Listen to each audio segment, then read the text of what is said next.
Okay, so shalom, hello to all those who are here, who are joining.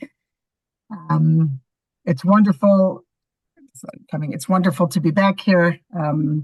The Torah in motion conversation that we had last week and the week before stay in my mind throughout the week and have given me more to think about and more to contemplate and challenge myself to find new avenues for ancient roads. So I appreciate that. And to those of you who are returning, it's great to continue the conversation. So just to catch us up to what we've been doing, if there's people here that weren't here previously or just need a quick catch up, 2 weeks ago we started with a great background of the parsha in which Matan Torah, the giving of the Torah, the receiving of the Torah takes place.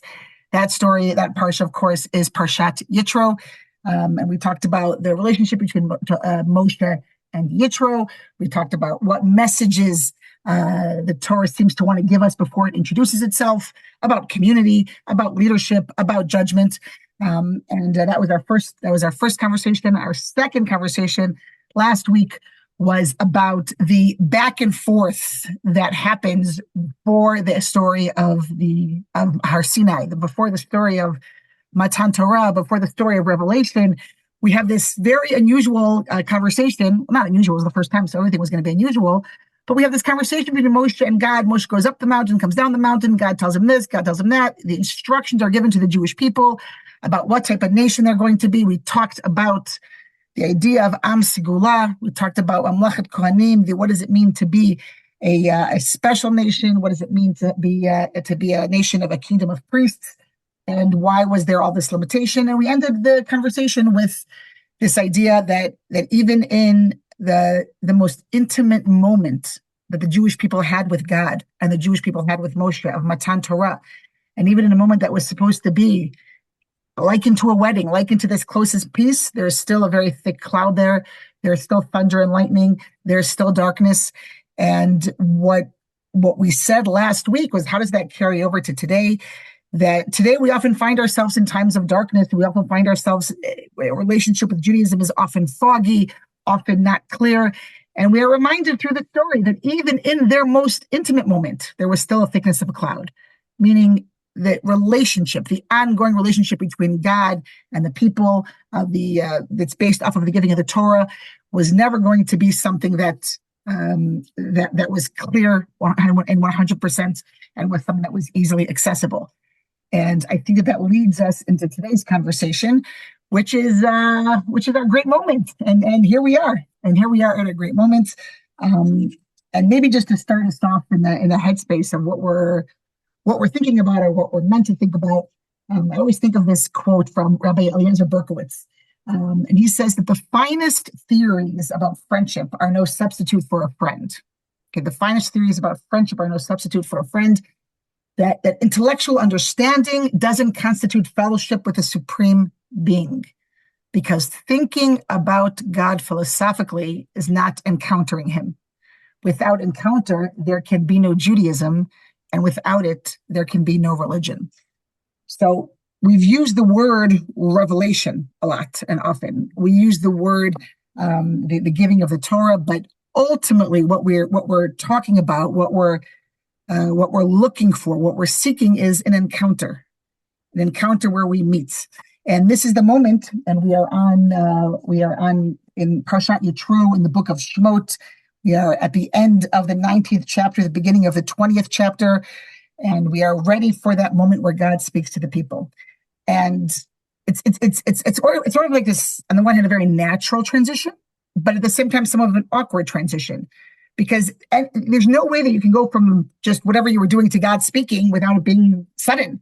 So here we are, this back and forth, this thunder and lightning, and suddenly God's voice. And God's voice can never come naturally. So within this transition, perhaps one of the things that we are thinking about is what is the significance of these 10 commandments, right? What is the significance of these statements or these 10 utterances? And maybe today, maybe next week, we'll get to the bottom of like what these 10 are supposed to symbolize. But I think the takeaway for us is that even in those moments where we feel spiritually uplifted, where we feel inspired, where we feel a deeper connection, that without the action that we take, without the follow-up that we have, then that moment disappears. So within all the awe and the glory of the revelation of God, it had to end or even begin with conversation, with encounter, because God's words to us and God's utterances to us and God's commandments to us are how we take that moment of Sinai and concretize it and bring it to our lives, and how we take a moment of awe and turn it into a lifetime of law, which is what we've been, the conversation that we've been having. So a couple more of you have joined. So hello to those of you. And now we're ready for the first commandment. And again, I always feel like we have to do this like transitioning, because it's so startling to just say, Anochi Hashem, I am God. So when we think about the 10 commandments, the 10 utterances, and that first one is intense. That first one is Anochi Hashem Elohecha, I am the God, your Lord. I am the God, your God, that took you out of Egypt from the house of slaves. Right? That's heavy to a certain degree. That's it's overwhelming. It's astonishing. And yet the last one, right? If you look at the bookends of the 10 commandments, and today we're going to start with the first 5 or however many we get to. Maybe we'll get to more, maybe we'll get to less. But the last of the 10 commandments is a funny one. Lo tachmod, beit re'echa, etc. Don't be jealous. Don't covet. Now, perhaps one of the more challenging of the 10 commandments, perhaps one of the more confusing of the 10 commandments. How are we commanded to feel? Can we control our feelings? What does that mean? But maybe just being aware of the backdrop, which is the first one is this lofty, overwhelming, philosophical. It encompasses all of our headspace of I am God, right? That is our whole relationship with Judaism, our battle with God, our conversation with God, our struggle with God, thinking about God. And then at the end, don't be jealous, right? That's in person's innermost feelings, innermost heart. He doesn't have to think too much about jealousy. It's an instinct. And I think that sort of gives us the framework of what these 10 commandments are. On the one hand, they are deep and they are transformative, and they are about the essence of who we are as Jews and who we're meant to be. But on the other hand, they also affect who we are inside, just little old me, not me in a community, not me in religion, but the relationship with God, a relationship with Torah, a relationship with Judaism is also about how a person feels. And the smallest things like jealousy, the instinct that you don't even have to think about, it just happens to you, that God also has an answer to that. And Judaism also has an answer to that. Because Judaism is a total immersion and a full immersion into the human experience. On that note, I know that you are all waiting. I know that you've been thinking all week. We got to get to the 10 commandments. What is that first one? So, friends, wait no more. We're gonna start. By Kalman shared the source sheet. Maybe I'll pull it up here. Okay, so our first of the 10 commandments, which is not in the source sheet, I'll just read it out loud. Anochi Hashem Elohecha. I am Hashem. I am God. Your Lord, your God. Asher hotzeitichem me'eretz Mitzrayim u'mibeit avadim, that took you out of Egypt. Number one. Now, what does that mean? Is that a pledge of allegiance? Is that something that we're supposed to do? Is that something we're not supposed to do? How is I am your God a commandment to do anything? Right? How is that the first commandment? If I was going to tell you, friends, I want to share with you 10 things that I want you to know, that I want you to do. And the first one is, hi, my name is Michal. Is that an introduction? Or is it not? So we'll take a look at some of the sources that try to tackle this question of what was the significance, what was the purpose of that first commandment, what did it mean? Did it mean anything? So we'll start with the earlier source of the Midrash. And the Midrash says, Anochi Hashem Elohecha, I am Hashem your God. Why were the 10 commandments, why weren't the 10 commandments given in the beginning of the Torah? To what can we liken this? So it says the Midrash, it is like someone who enters a country and says, I will rule over you. And the townspeople say, you haven't done anything for us. Why should you rule over us?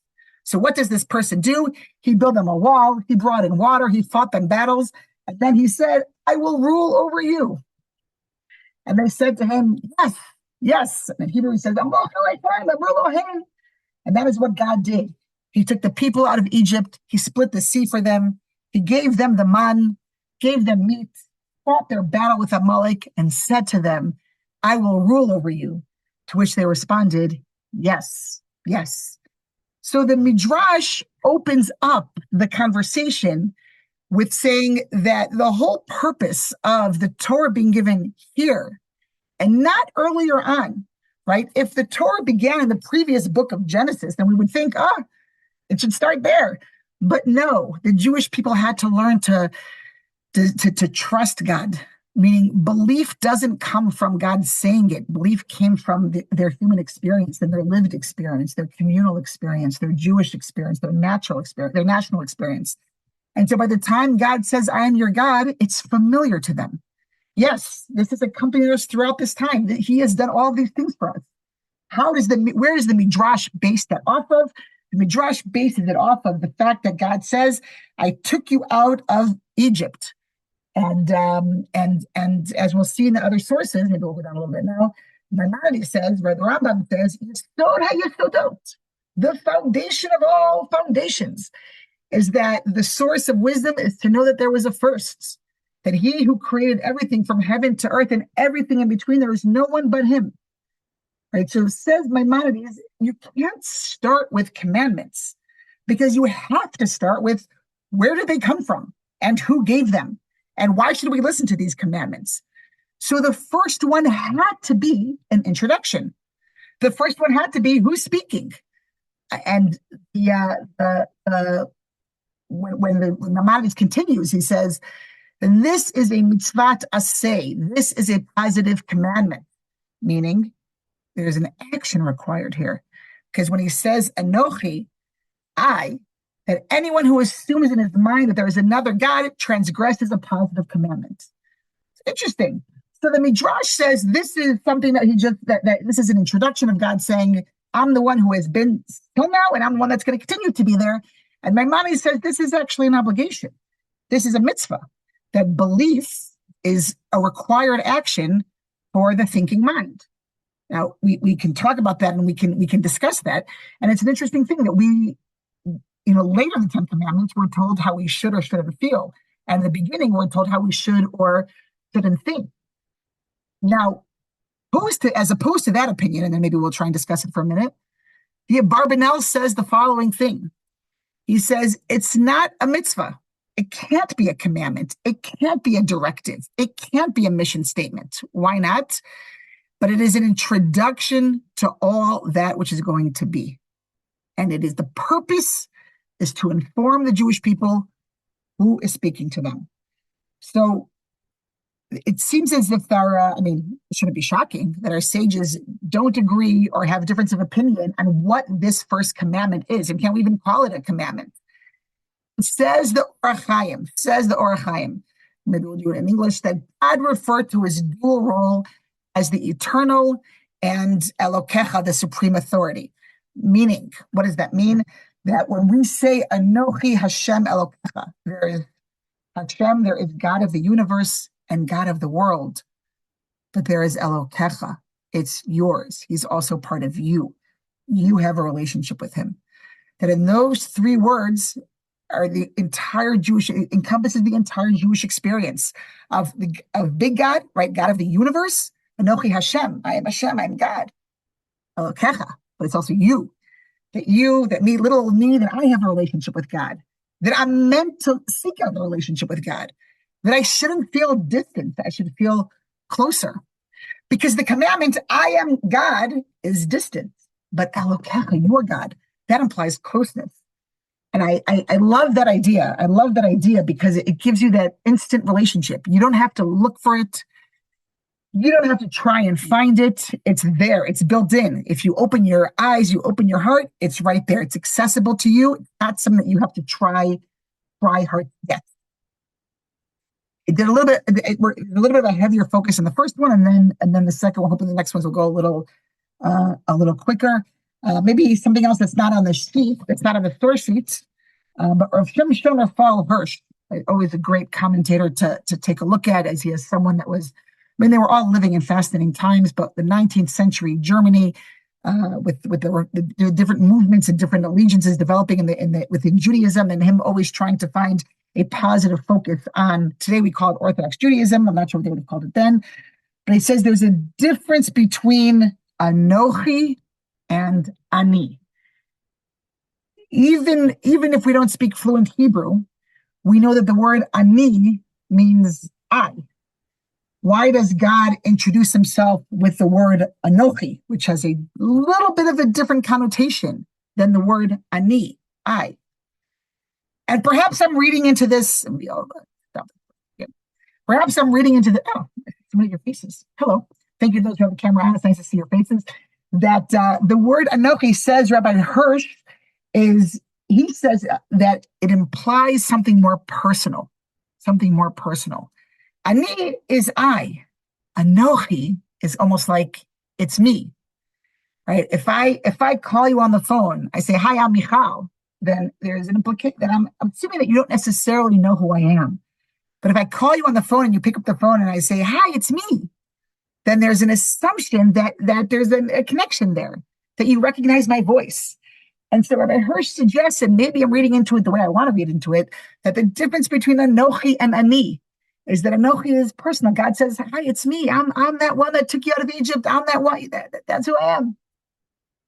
So as we are delving into the first commandment, we see that not everyone assumes that it was a directive. Not everyone assumes that it was a commandment. Some assume that it was an introduction. Some assume that it was the natural first utterance that had to happen because it gives relevance to the rest. It gives relevance to the rest. But either way, it is the first out of 10, and it's what welcomes us into the world of the 10 commandments.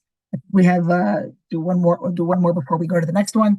Maybe we'll do the Eben Ezra. We'll skip the Chizkuni for the moment. We'll do the Eben Ezra. I like the Eben Ezra. And I like when I find Eben Ezras that I can like, because I usually have a hard time understanding the Eben Ezra. So the Eben Ezra says as follows: the Ta'am Dibur Anochi Sheyadanu v'Yohavenu b'chol libo.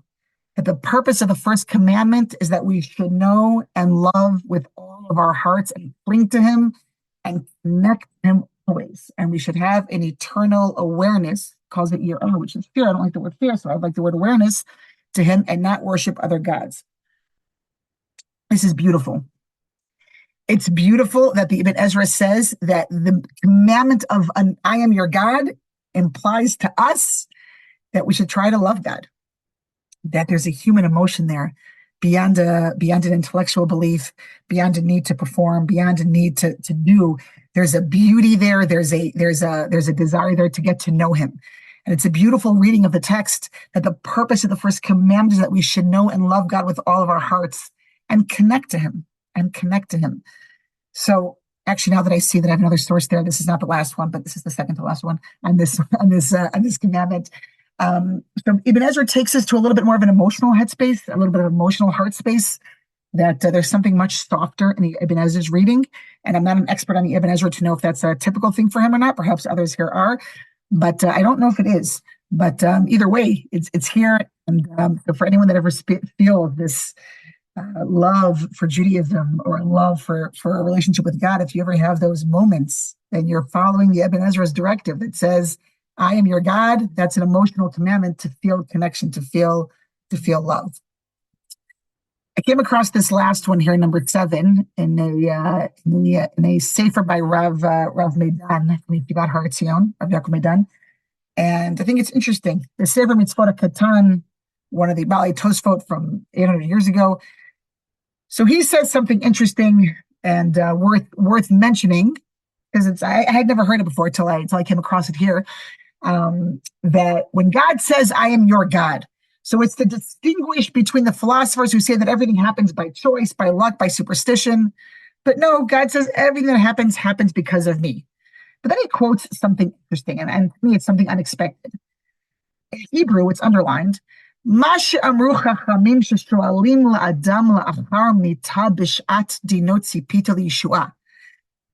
tractate, in the Talmud of the tractate of Shabbos, there's a very interesting piece of Talmud which says that when a man or when a person goes up to heaven at the end of his life, 120 years, God asks him a series of questions. And it's always fun to teach that piece of Talmud, and you say, what do you think the 6 questions you're asked at the end of your life are? And they're always surprising. It's always surprising to know what they are. But the Talmud says that one of them is Tzipita li Yeshua. Did you await the redemption? Which is a very funny thing. I don't want to say funny, but it's a very interesting question that you're asked. What does that mean? Did you await the redemption? So maybe in a different time, we'll talk about what that means. Did you await as opposed to did you wait for, and why is that significant? But the Sefer Mitzvot HaKatan says as follows. Where is that mitzvah mentioned in the Torah? Where are we told, hey guys, make sure to await redemption?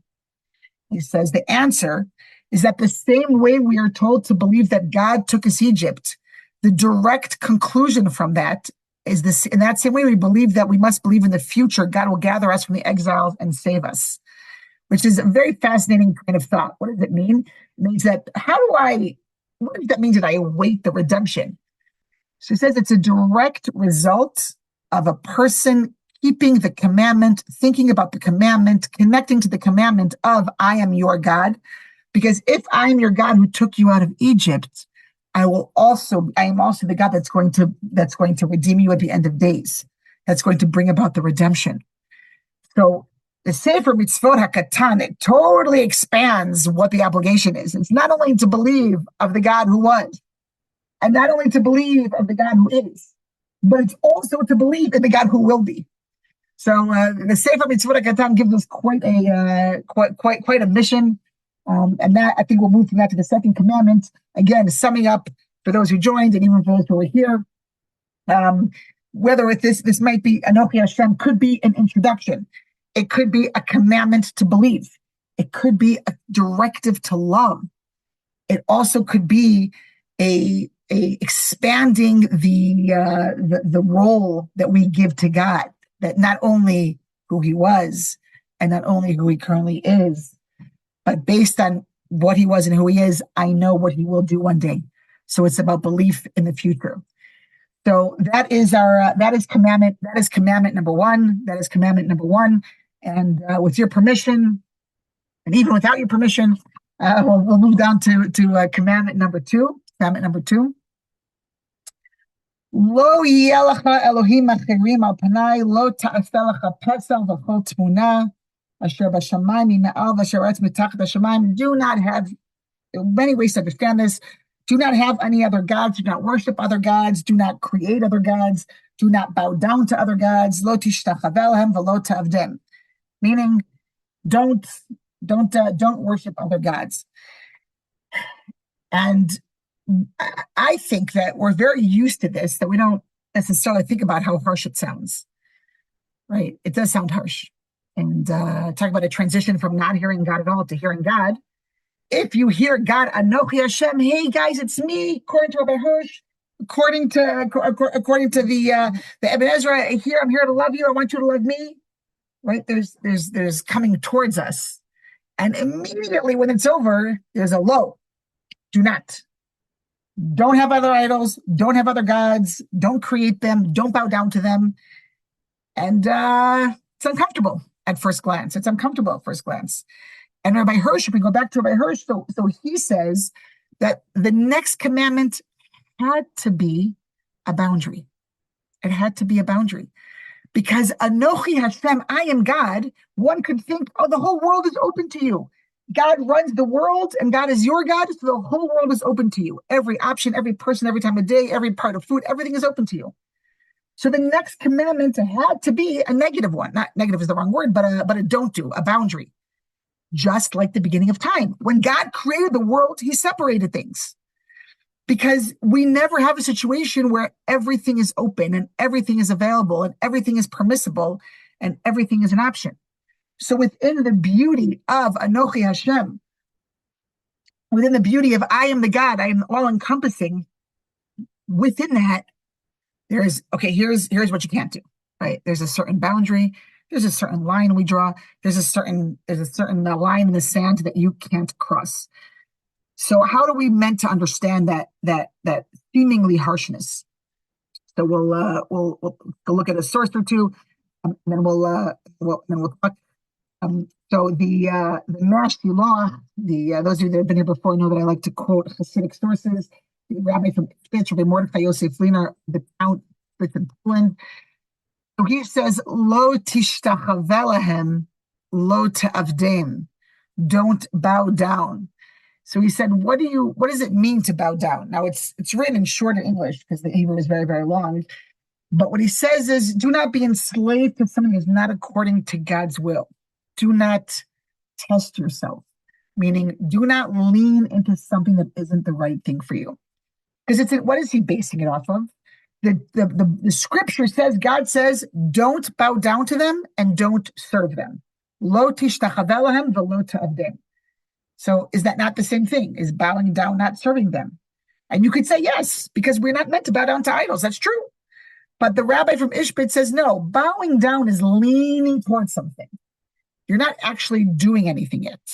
Worship is lo ta'avdem, is not to worship them. And he says sometimes we put ourselves into situations where we lean into something, where we know it's not the right thing. We know we shouldn't do it, but we just try it out. Let's see if it's okay for me or not.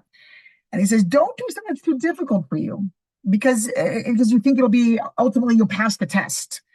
Don't put yourself in a situation where you test yourself. That's not a good idea. So I think that reading is a significant one because there's a lot of words here. Don't bow down, don't create idols, don't this. So what is the difference between all of them? So at least the Mashiloh, the Ishbitzer rabbi says that the difference between bowing down and serving is that bowing down is not yet a sin. It's just leaning into something. And leaning into something that's not good for you or that's against God is not something that we recommend. A lot of other commentaries talk about things. The Or HaChaim says it starts in the singular lo yelecha, and it ends with the plural Elohim acherim is many. He says you start with one, you end up serving many. Meaning, person always thinks, I'm just going to do this one transgression. I'm just going to do this one thing. Or HaChaim says, no. You start with one, you'll end up doing a lot. But I think that the commentary that I found in the Nechama Leibowitz's work, which is really I think like the emotional piece that I'm always looking for, the spiritual piece, the inspiring piece that I'm always craving when I see these commandments, which are seemingly dry. Comes the Akedat Yitzchak, Rabbi Yitzchak Arama, 14th century, in the area in Spain. He says that Vanat Hadibor Omer Nishma Kamo Azara. The Amadibur is Azara. It sounds like a warning. It sounds like don't you do this, right? That's what it sounds like. But Rabbi Arama's reading is more beautiful than that. He says, Hu be'emet kolel gamkin besora tova, that there's an optimistic and positive declaration to the people. Because what is he telling them? Not do not do this, but when it says do not have another God, says the Akedat Yitzchak, what he means is you do not need another God because I am here. Right? If a person is opposing to someone and they say, I want to marry you and I never want you to talk to anyone else again and I never want you to, that's heavy. Don't. But if one is proposing to their partner and they say, I'm here, you don't need to look anymore. You don't need to worry anymore. You're not going to be alone anymore. That's his reading of this. That the lo is not a heavy, harsh, intense, almost parental. No. It's the opposite. It's I am God, and you don't need those idols. You don't need those other obligations, all those other loyalties, because I'm here. And so if you're like me and you're looking for something a little bit more softer, a little bit more inviting, a little bit sweeter, then this is your man, because he says it's not a harsh no, it's a sweet, you don't need it anymore. And that's the reading that I like to take, because I think if we want to envision ourselves there and we want to think about the head and the heart space of the Jewish people, they're standing at the foot of the mountain. There's thunder, there's lightning, there's sounds, there's this, there's that. It's not a calm scene. They're not standing on a beachfront. They're not standing on these still, these waters. They're standing, it's a little bit heavy. So is God increasing that heaviness and his presence and his awe? Or is he holding out a hand, so to speak? Is he holding out his hand and saying, I'm here? Forget it. You don't need anybody else. I'm good. I got you, right? I got you. Lo yelacha, don't bow down. Don't do this and don't do that. You don't. That is number 2. Ready for number 3? Okay, ready or not? Here we come. But I teach number 3. When I think about number 3, I always like to say, How many of us wake up in the morning and say, oh no, I hope that I don't use God's name in vain? Or we go to sleep at night saying, oh, I can't believe I used God's name in vain. Meaning, does it really factor that much in our psyche? What is the third commandment? Lo tisa et shem Hashem Elohecha lashav. Loosely translated as do not use God's name in vain. By the way, I do hope that at the end we'll have time for conversation and questions. I know that we're I'm sort of moving very fast, or not very fast, but there's a lot of content. So hopefully, if you have thoughts or questions, we can do that at the end for conversation more. So how do we understand don't carry God's name in vain? And how could it be that the idea of bowing down to idols, again, in our generation, it's not that big of a deal because that's not what we have. We have different forms of what it's like into idol worship. But how could it be that part of this is don't carry God's name in vain? Does that mean you can't say, oh God? What is the actual commandment? And the Sefer HaChinuch, the great work that goes through the different parshiot of the Torah and points out in each parsha where it's relevant what the commandment is, what the mitzvah is, what the rules of the mitzvah are, what the root of the mitzvah is. So it's a great place to look at when you're trying to figure out, what does it mean to me? What am I supposed to do with it? So the Sefer HaChinuch says as follows. We'll do it in English. The Sefer HaChinuch said there are 4 things that a person should not do when they have the commandment of do not carry God's name in vain. So, number 1, so they're all underlined. The first one is that he swears about something that is known that it is not so, like swearing about a pillar of marble that is a pillar of gold. Okay, so forbidden commandment number 1, the first thing you can't do is look at something that is so obviously one thing and say it's something else. You can't look at a pillar of marble and say, this is gold, okay, because that would be carrying God's name in vain. The second angle is that you swear about what is known to be so, such as a stone that is a stone, and a tree that is a tree, and all that is like this, right? So the second angle is you can't swear about something that it is that I cannot swear that we are in a Zoom right now. Now, just to give you a little spoiler, that's the one we're going to talk about afterwards, meaning, shouldn't that represent God? I swear to God that this is, hypothetically, that this is a Zoom, because we're on a Zoom. So, of course, it's God. Why should I use God's name? It's ultimate truth. I'm speaking ultimate truth. So that's the one we're going to zero in on. But I forgot to underline the third angle is that you swear to negate commandment that God commanded us to do. Meaning you say, I swear in the name of God, I'm not going to eat matzah this year. Now, why did I use that example? Because I have celiac and I don't eat matzah. So I can say, I swear that I don't eat matzah. So it's not a false swear, but you can't cancel out a positive commandment. You can't say, I swear I'm not going to keep a mitzvah. I swear I'm not going to do something that God commanded me to do, because that makes no sense. If God told you to do it, you can't break it. You can't cancel it. So it would make no sense for you to say, I swear that I'm going to cancel a certain obligation, a certain directive, because you don't have the right to do that. That's number 3. And number 4, this is for all those that are sarcastic, that have a hard time with this. I have a sarcastic personality, so sometimes I have a hard time with this one. 4th one is you swear to do something that you don't have the power to do. For example, you swear that you will not sleep for 3 consecutive days, or you will not eat for 7 consecutive days. So you can't do that. You can't swear about something that is not in your power to be able to perform. So that's a scary one for those of us that like to talk in big terms. Oh my God, I swear you eat a big meal and you feel so heavy. I swear I'm not going to eat for a week. I swear I'm not going to eat for a month. So you can't do that.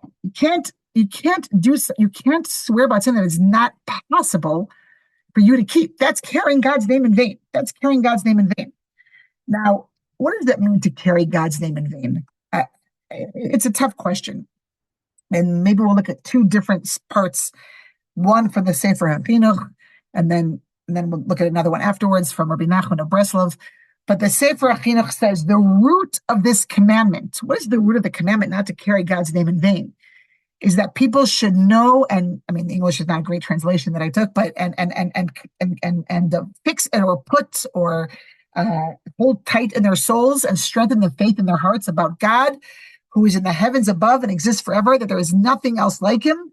And it is fitting and obligatory upon us when we mention his great name, on our actions and upon our words, to mention it with fear, awe, trembling, and perspiration, and not like those that joke about speak about something light. So the Sefer Achinu, like sort of like, who expected that? It says, you just think it's about carrying God's name in vain, and it's about these simple things that you can and can't swear, should and shouldn't do. He says, it's more than that. It's more than that. It's meant to increase our, and I'll use a term here that has a lot of different connotations to it, Yirat Hashem, fear of God, awareness of God, connection to God. Yirah is often understood as fear, because that's what it means. Yirah means to be afraid. But the word yirah, yud, resh, aleph, hey, also means to see, to be aware. So there are certain things that we do or don't do in Judaism because we have an awareness of God. And the Sefer HaChinuch says that this idea of not swearing in the name of God, oh God, I can't this, oh God, like things that we normally do, the whole purpose of that is that we're careful, that we don't use God lightly, that we have an awareness and a fear of God, and we don't want to just throw the name of God around. So in places where it's so easy to throw the name of God around, I swear I'm not going to fast this year. I swear I'm not going to eat matzah after Purim. Many of us will swear off sugar forever, right? That's not, we can't do that because it's using God's name in vain, because it's underestimating. You're saying you're taking the name of God, which is so holy, and you're using it on just a slur of sorts. So interestingly, that the different sources at different times try to also bring an emotional awareness of what a relationship of God is meant to be. What do I mean by that? That it's not a technicality. It's about the essence, right? If I say don't use God's name in vain, that is a technicality. Don't use God's name in vain. But if I say the purpose of that is that you become accustomed to the fact that you don't throw God's name around because it's holy, because it's full of awe, then that's about the essence. That's about the essence of it. So there's even in the commandments, there's the awe and the law, right? There's the dry law, then there's the awe that is connected to it and attached to it. And so before we use our speech to throw around things like, remember, we're not supposed to throw God's name in vain because he is holy and holier, and we're not meant to minimize that. Okay, one more. Rabbi Nachman of Breslov, a little more Hasidus here. So Rabbi Nachman of Breslov questions the one that I mentioned earlier, and I know you're all like, when is she going to get to that answer? That was such a good question. So here it is. The question of, why can't I swear on something that is ultimately truth, that it is so? If I see a rock, that this is a rock, that I am wearing a watch, why can't I swear to God that I am wearing a watch right now? Shouldn't that be the essence of every of man-God relationship? That of course it's true that I bring God pieces of truth. And Rabbi Nachman of Breslov says as follows: that our rabbis teach us that even swearing on something that is obvious to all, that is so, such as swearing on a tree that is a tree, or a rock that is indeed a rock, is a false swear and forbidden. And this is quite surprising. Sorry about the typos. Because why can't one swear on the obvious? Because if the obvious is true, then it shouldn't be forbidden. And the reason that it is forbidden to mention God's name over something simple and obvious is that God doesn't want to be found in the obvious. And Rabbi Nachman of Breslov has a much longer commentary about that. And we're talking about like my fan favorites. So these are my favorite commentaries on the Ten Commandments. Rabbi Nachman of Breslov says God doesn't want himself to be found in ultimate truth, because a relationship with God requires seeking and belief and questions and understanding and choosing to believe. So I don't choose to believe that this is a watch because I know that it's a watch, and therefore it's not a choice. But belief and relationship with God is a choice, and God doesn't want to be found in that which is so obvious and that which is so there, because it means that there's no search for him. It means that there's no quest for him. It means that there's no taking a chance on belief. And if we are Jews who are meant to believe, we are Jews that are meant to work on our beliefs, then we don't want an easy answer. It'd be nice to have an easy answer, but we don't necessarily want an easy answer. So that's the Sefer HaChinuch, and that's Rabbi Nachman of Breslov on carrying God's name in vain. And now we're going to move to two, which are a little bit more familiar to us in the day to day or in things that we think about. The fourth one is Zachor et Yom HaShabbat lekadsho, to remember the Shabbos and to sanctify it. Interesting to talk about Zachor et Yom HaShabbat lekadsho, a mitzvah, a commandment, a directive to remember. As this week, the Jewish people are a week before Purim.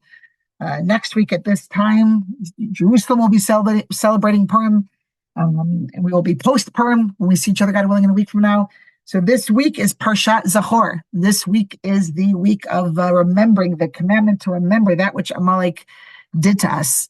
So we do have commandments. There are 6 commandments sprinkled out in our scripture about remembering things. And we know that the idea of Zachor, Zecher, is the same root as the word Zachar, which means man, which means mankind. Because man is destined to remember. Man is commanded to remember. Man is supposed to remember, and we're supposed to remember certain things in Judaism. And these are some of the things that we are meant to remember. One of them is this weekend we'll read Zachor Tosher Salafa Amalek. Remember what Amalek to you. But that's a conversation for a different time. Our Zachor is Zachor et Yom HaShabbat lekadsho. Remember the day of Shabbat, lekadsho, to sanctify it. You should work for 6 days and do your work for 6 days, and the 7th day you should rest. And then we have the familiar scripture to some of us: don't do any work, you, your daughter, your son, your daughter, your animals, and all everything that you have, because God created the world in 6 days, and on the 7th day He rested. We could spend a whole year talking about Shabbat. We could that's something that we could talk about for a very long time. But in our limited time here, I thought of a couple of things that are worth mentioning. And what is that first term? Is Zachor et Yom HaShabbat lekadsho. Remember the day of Shabbat. Lekadsho means to sanctify it. It's a very interestingly phrased term. Why? Because Shabbat is holy. Why do I have to sanctify it if it's already holy? Meaning the 7th day is going to come, whether I like it or not, whether I'm ready or not, and holiness will descend upon the home and the land. So what does it mean, or what are we meant to take from it when it says, this Torah says, Zachor et Yom HaShabbat, remember the day of Shabbos, lekadsho. You should sanctify it. How am I supposed to sanctify something God already sanctified? Rabbi Aaron Lichtenstein, the Rosh Yeshiva, the founding director and the Rosh Yeshiva, Zichron Livracha, of Yeshivat Har Etzion, known today as the Gush Yeshiva, was interviewed in a very long interview by Rav Sabato, which turned into a book called Mivakshei Panecha. And in that interview, he asks him about holiness. He said to Rabbi Lichtenstein, tell me about, what about holiness? Who's in charge of holiness? Is it man or is it God? And Rabbi Lichtenstein's very long answer talks about the term Zachor et Yom HaShabbat lekadsho. How am I supposed to sanctify something that is pre-sanctified? And he says there are 2 types of holiness. There is holiness that God decides, and there are holiness that man can sanctify. And those 2 come together on Shabbat. What do we mean by that? The 10th day of Tishrei is Yom Kippur. It doesn't matter what you think, what you feel, what you want, what you don't want. That is a holy day. That is the 10th day. That is holiness. Shabbat is the 7th day of the week. That is designated as holy. But there's something that is called Kedushat Adam. Man can also decide to become holy and take actions that increase the holiness. And he says that's what Shabbat is about. There is Shabbat that is given to us, and there is the Shabbat that every individual celebrates and sanctifies in his own way. The Rebbe Lichtenstein says, when a person adds a little bit of holiness to their Shabbat, they have a nicer food, they have a nicer dish, they have a nicer article of clothing, they act nicer. Whenever they do something, that's their role. That's their role in sanctifying, because they're meant to increase holiness. And I think it's not only about Shabbat. It's about the world that we live in, meaning the land of Israel is holy, but it's man's obligation, responsibility to keep it holy, to make it holy, to sanctify it. Because holiness doesn't just belong to God. It's in the hands of man to increase or to decrease. So the idea and if we want to understand Kedusha, I'm going to say one more thing about holiness and then connect it to Shabbos. The place to understand holiness, and I think we mentioned this last week about Kedoshim Tihiyu. In the book of Leviticus, in the book of Vayikra, Parshat Kedoshim, God says, be holy, Kedoshim Tihiyu. What does that mean, be holy? How do I become holy? What does that mean? Very well-known conversation between Rashi, between Nachmanides and others. Rashi says, stay away from bad things, that makes you holy. The Ramban says, what do you mean stay away from bad things? That's all I have to do? The Ramban says something else. He says it's the spirit of the law. In Hebrew, Naval Bereshut Torah. Ramban says holiness is doing things that are not forbidden, but they don't have the spirit of the Torah. He uses some analogies. He uses some parable. One of the things he talks about is getting drunk. He says the Torah doesn't forbid you from getting drunk, but when you get drunk and act in a way that's inappropriate, it's not holy. It's not in the spirit of the law. So when God says, remember the Shabbos to make it holy, so if you go according to Rashi, you would say, oh, just don't do anything. Don't stay in your room all Shabbat, and you've kept Shabbat. Stay in your room, don't go anywhere, don't do anything. That's not celebrating Shabbat just by staying away from things that I shouldn't do. No, try to do things that are in the spirit of Shabbat. Zachorti Yom Shabbat Lekadsho. Okay, time is moving quicker. I'll say very, very quickly, and then we'll move to Kibbut Horim, and then we'll open for questions, thoughts, contemplations, and conversations. Rabbi Shimshon Fall Hirsch, back to Rabbi Hirsch, talks about the idea of when we talk about Shabbat, we say Sheshet Yamim Ta'avod V'Asita Kol Malachtecha, that you work for 6 days and do everything that you have to do.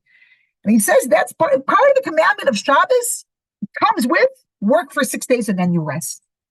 Meaning it's not just an obligation to rest, it's an obligation also to use our capabilities and our talents on those other 6 days to enhance the world.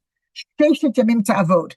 Part of resting on the seventh day is make sure that you work on the other 6 days, It's almost like, I don't know, it's a criminal to talk about Shabbat so quickly and to just mention it very fast. Obviously more to say about Zachorti Yom Shabbat Lekadsho, but one of the 6 things that we're meant to remember, have in mind, what does it mean to remember? It means during the week, you're on a Tuesday, you're at the store, you're like, oh, these are nice, this is a nice dessert, I'll buy it for Shabbat. You're on Thursday, you pass the flower shop, you say, oh, I remember that it's Shabbos. So you do things during the week to prepare you to get you ready for Shabbat. Okay, last but not least, I want to say something about Kabed et Avicha ve'et Imecha, and then we'll open the floor, and if there's conversations, we'll have them. If not, we'll go back to one or two things that we skipped. But let's talk about Kabed et Avicha ve'et Imecha lema'an ya'arichun yamecha al ha'adama asher Hashem Elohecha noten lecha. And the idea or the directive is to honor your parents, and even with the word the Torah uses, kabed, honor. In Hebrew, when you want to say that something is heavy, you say that it's kaved. That's the word in Hebrew. It's interesting that the word kaved, heaviness, is the same word as kaved, honor. And maybe in here, there's like a little bit of a hint that sometimes that relationship is heavy. Sometimes that parental relationship is or has a certain heaviness to it. But that's irrelevant because our obligation is not to judge if it is or isn't heavy, but our obligation is to do. Our obligation is to have kavod, to have respect, even if it could be heavy. So there are a lot of laws connected to what it means to honor your mother and father. But I think that one of the interesting pieces of this is the reward that is mentioned. It's the only one of the commandments that has a reward connected to it. Lema'an ya'arichun yamecha, that you should have long days or long lives on this land. We could discuss and argue what does it mean, long days and long lives. But just for a thinking, just to think for a moment together, this idea of a reward and why does it come here? And maybe it comes here because this one is challenging. But there is another place in the Torah that has a very similar reward connected to it. And that story might be able to help us understand the reward for this story. And that story is, of course, the story that happened in the book of Devarim and Parshat Kitetse. And Parshat Kitetse, the Torah tells us that we have in source number 13 over here, we have right, honor your mother and father so that your days should be longer, your life should be longer. Parshat Kitetse in Devarim, so this very totally different story. If along the road you happen to see a bird's nest in a tree or a ground, and the eggs are there, and the mother is sitting over the eggs, do not take the eggs when the mother is there. Says the Torah, shalach to shalach ta'im, send the mother bird away, and then you can take the eggs. Right? Don't take the eggs in front of the mother. Don't take the eggs with the mother. Shoo the bird away and then take the eggs. And then the Torah adds, Lema'an yetav lecha ve'erachta yamim, so that you may live well and have a long life. So that you may have a long life. So again, we have two stories, one about respecting parents, and we are promised long days, Lema'an yarichun yamecha. And then we have a story in Parshat Kitetse, and we are promised Rachta Yamim, very, very similar language. How could it be that these two commandments are so different from each other, but have the same reward connected to them, which is living a long life? So the easy answer, and the answer most often given, is that both stories are connected to a parental figure. Shooing away the mother bird so she doesn't see the pain of her children or her ducklings, or respecting your parents, both about parents, very similar theme. That's the connection. But I think that there's something else there, and that is the nature of it. Every person, whether they come into the world in a biological family, whether they are adopted or fostered along the way, they have parental figures, and that relationship is a constant one as long as the parents are alive. When you grow up, it's every day. Sometimes every hour. And that relationship can be a complicated one because you're dealing with it all the time. This other mitzvah, shooing away the mother bird, you could go your entire life without doing that. You could go your entire life without ever performing that commandment. Well, how many people have shoot? For sure, if you've done it, you may have only done it once or twice. How could it be that the Torah gives such a powerful reward, such a beautiful reward, such an overwhelming reward to two things that are completely opposite of nature? One, a commandment that we struggle with daily, hourly, weekly, monthly, respecting your parents, honoring your parents. Then the other one, shooing away the mother bird. You may go your whole life and it never happened to you. And maybe that's the idea. The Torah tells us whether these are commandments that are regular, hourly, or whether they are commandments that show up once in a while, it's not our job to figure out which has a greater reward. The Torah tells us, seek out the regular, the challenging, the difficult things, the daily, but also seek out opportunities that don't come across on a daily level. Respecting your parents, honoring your parents, that's a daily commandment. That's sometimes in your life, obviously, right? That happens all the time. But shooing away the mother bird, that may never happen. So seek out opportunities that are rare. Seek out opportunities that are challenging. Okay, I see that we are 5 minutes from my 7 o'clock. You're 12. I do want to if anyone wants to say anything. I would love to hear thoughts, contemplations. Hi, I just want to say something about Ibn Ezra. I actually Yes. mentioned him a few days ago when there was another speaker for Torah in Motion about his life. I mean, I don't want to push it. I'm English after all, but I do think you should read my book on Ibn Ezra because Ah, it covers all the Shemot, it covers his life, and it's used in all the in yeshivot and sems in Britain and in Israel. So I thought it was also and universities. I thought maybe in North America because it's the only one that's in English that's about his whole entire life and his commentaries. So you might, he is difficult, but he wrote a lot of great poetry when he lived in Spain. And what you just read out is more like some of his poetry, most of which doesn't translate very well. So I dealt with when he left Spain, when he was around 50, with his best friend Yehuda Halevi from Tudela, and they both went through. Well, Yehuda Halevi tried to get to Israel and didn't, but he went through France and ended up in England, Italy, France, and England. So he's not that. It's been badly translated, unfortunately. So you know, I'm just giving it a bit of a plug, and you can probably I love find that. it It's a great in a plug. library in Israel, and then you won't have to buy it or anything. Right? No, that's a great plug. Thank you for that. Yeah, It's like when you teach and you say this is a great Ibn Ezra. So sometimes, or this is a great anything, Rashi, Ramban. Sometimes it makes it sound like out of all the ones that I've read, this is my favorite, as opposed to this one I happened to stumble upon, yeah. and it's beautiful. It's called So deconstructing the Bible because he deconstructs it when he does his pshat. It's not pshat as we know it today. It's actually has a lot of allegory and even sod occasionally in it as well. He's very profound. I don't know if you can see the chat. Someone just asked where you can buy the book. Well, I mean, it's published by Routledge. At least one, I mean, two or three people that come regularly to the classes on Torah Motion have actually bought it already. But it's by Routledge. I think Amazon. I mean, it's my name is Irene Lancaster, and I used to teach at one of the universities here in Britain. And I've taught on it all over in America as well. So in Israel's marvelous on promoting my book.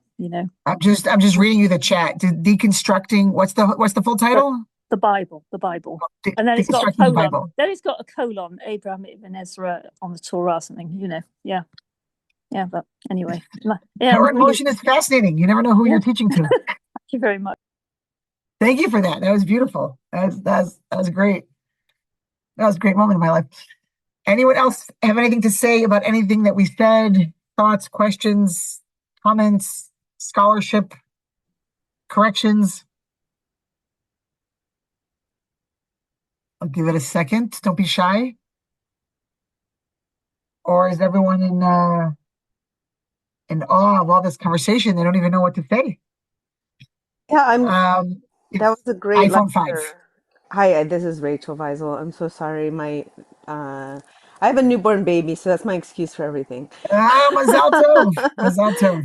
Thank you. And I'm Great feeding excuse. her right now. So that I just was trying to look up that book real quick also. And I'm looking up deconstructing the Bible.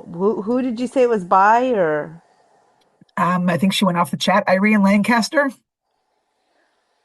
Lancaster? Lancaster. I think that was her name. Okay.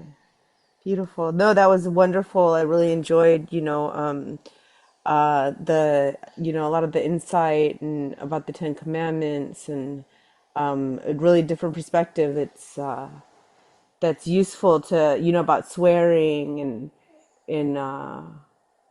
are you a teacher somewhere? Yes, I teach in Midrashat Moriah and in Machon Mayan. Those are two gap year programs in Israel, and I tour guide. I'm a tour guide in Poland, so I teach a lot. I actually teach frontally, not on Zoom. So this is like my new Zoom gig, but a different challenge than teaching in the classroom. But it's fascinating because you never know who you're talking to. So who knew that you're talking to a scholar of Ibn Ezra, of a newborn baby, a mother. It's great. It's great stuff. It was very informative. We're very fortunate to have you. Thank you so much. Thank you. So I'll Thank give a you. promo for next week. Next week, we're going to do the second half and all the lows. Don't do this, don't do that. And we'll talk about post Matan Torah, like what happened when it was all over. So thank you all for joining, for the comments, for the happy faces, for the eye contact to those who I saw. Mazel tov to those who are celebrating Mazel tovs. And have a good Purim. Have a Shabbat Shalom and a Chag Sameach. Thank you, Thank Michal. you. Chag Sameach.